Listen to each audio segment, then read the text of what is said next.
புசு புசுன்னு கேரளா ஸ்டைல் ஆப்பம் செய்யலாமா? பச்சரிசி உளுந்து வெந்தயம் மூணையும் சேர்த்து ஊற வச்சுருக்கேன். ஒரு அரை மூடி அளவுக்கு தேங்காய் எடுத்து வச்சுருக்கேன். ஒரு கைப்பிடி அளவுக்கு பழைய சாதம் எடுத்து வச்சுருக்கேன். அரிசி உளுந்து வெந்தயம் மூணையும் சேர்த்து ஒரு 6 மணி நேரம் ஊற வைக்கணும்.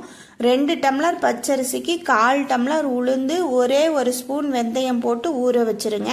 ஊற வச்சதையெல்லாம் நல்லா கழுவிட்டு அலசிட்டு கொஞ்சம் கூட தண்ணி இல்லாமல் எடுத்து மிக்சி ஜாரில் சேர்த்துக்கலாம். அதோடு நம்ம எடுத்து வச்சுருக்கிற தேங்காய் அரை மூடியையும் போட்டு ஒரு 3/4 வாசி அரைச்சிக்கலாம்.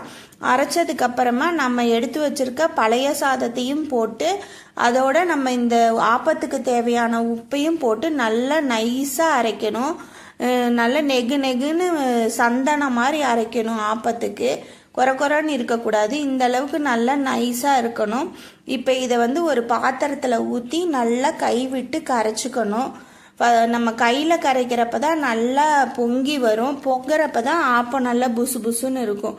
அதனால் மிக்சி ஜாரெல்லாம் கழுவி ஊற்றி அந்த தண்ணியிலேயே அப்படியே நல்லா கரைச்சிக்கோங்க. இந்த அளவுக்கு நல்லா கரைக்கணும். நல்லா அடி வரைக்கும் உப்பு எல்லாம் கலக்கிற அளவுக்கு கரைச்சிட்டு அதை இப்படியே வச்சோம்னா பொங்கி கீழே ஊற்றிடும். வேறு பாத்திரத்தில் மாற்றி எடுத்து வச்சிடலாம். அவ்வளோதான். காலையில் ஆப்பசட்டியில் ஆப்பத்தை ஊற்றி நல்லா ஒரு திருப்பி விடுங்க. இந்த மாதிரி திருப்பி விட்டு மூடி வச்சிட்டோம்னா நல்லா ஒரு 5 நிமிஷம் கழித்து பார்த்தீங்கன்னா நல்லா ஆப்பம் புசு புசுன்னு வந்துடும். அவ்வளோதான், ஆப்பம் ரெடி ஆகிடுச்சு. எடுத்து வச்சிடலாம். இந்த ஆப்பத்தோட தேங்காய் பால் நல்ல வெஜிடபிள் குருமா வச்சு சாப்பிட்டோம்னா சும்மா சூப்பராக இருக்குங்க. சாப்பிட்டு பார்த்துட்டு சொல்லுங்கள். இந்த வீடியோ பிடிச்சிருந்தா என்னோட சேனலை லைக் பண்ணுங்கள், ஷேர் பண்ணுங்கள், மறக்காமல் சப்ஸ்கிரைப் பண்ணுங்கள். தேங்க்யூ ஃபார் வாட்சிங்.